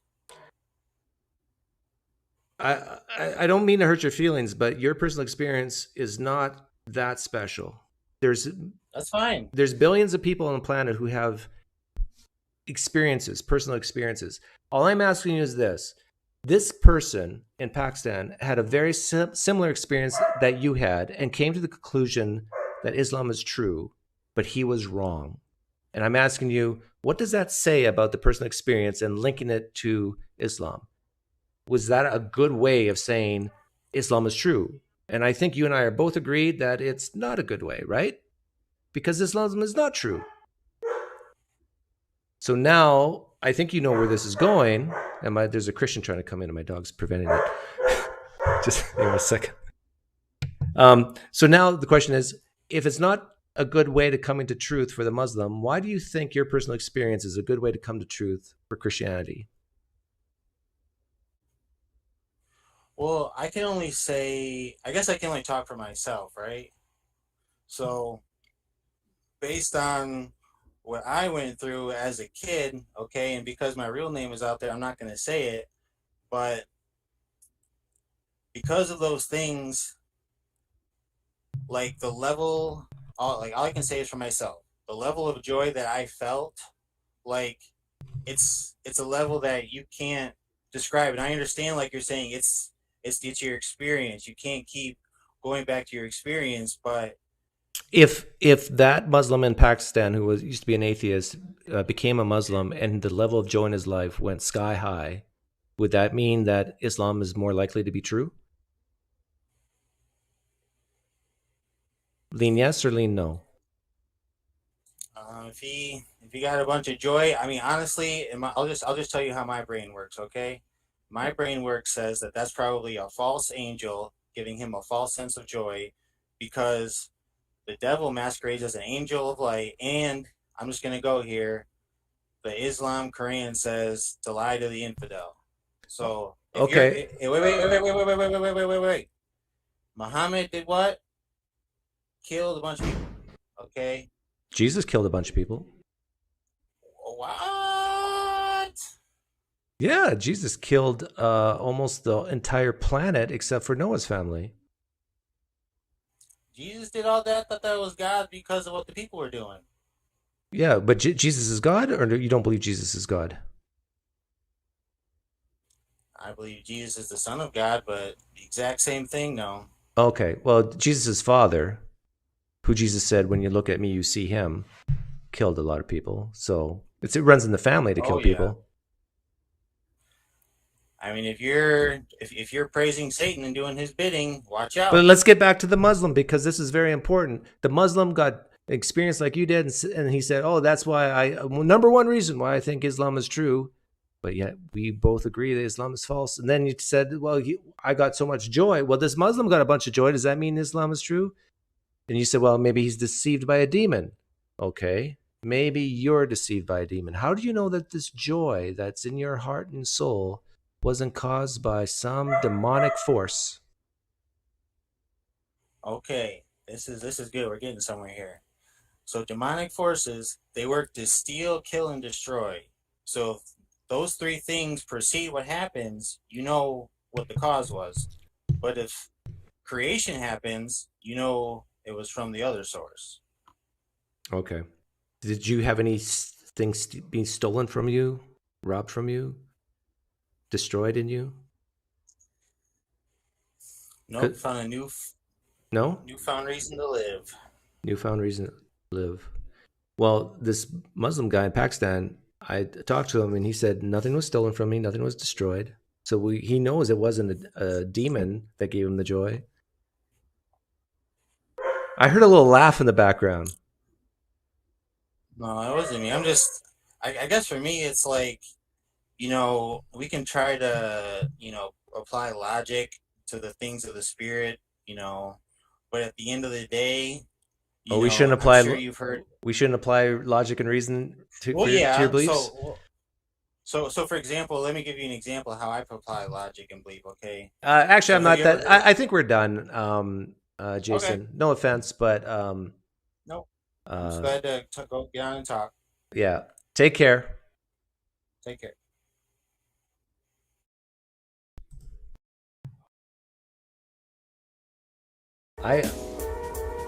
I'm not convinced that guy was for real.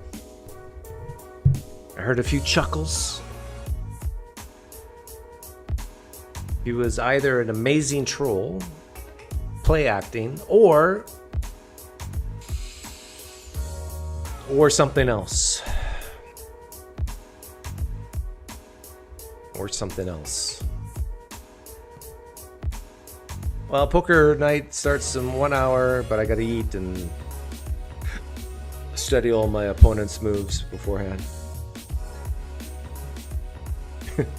One more Christian down. 100 1.999 million to go. Billion to go. Hey Brenda, good to see you here.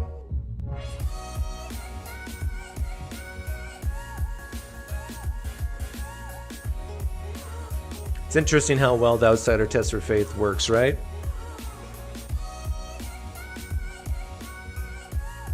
I believe because of this personal experience that this particular God is real. But if that experience happens for someone else and they say the same thing, no, doesn't count. That's not real. It's the demon. How do you know it's not a demon for you? Well, because I got joy. But I think I got joy. Well, no.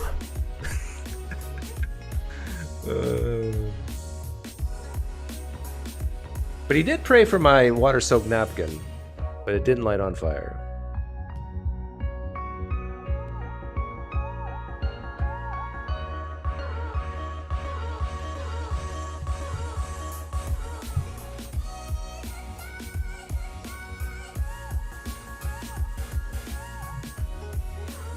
The more you think about it, the more clear it is that historical Adam is at the heart of Christianity. Your show emphasized that today. Thank you, PineCreek. You're welcome, Zachary Lahoke. Yeah, my experience is special. No. There is a version of you and somewhere else on the planet. You're not special. Look in the mirror. Tell yourself that. But if you do come to my poker night, in my mind, you're special.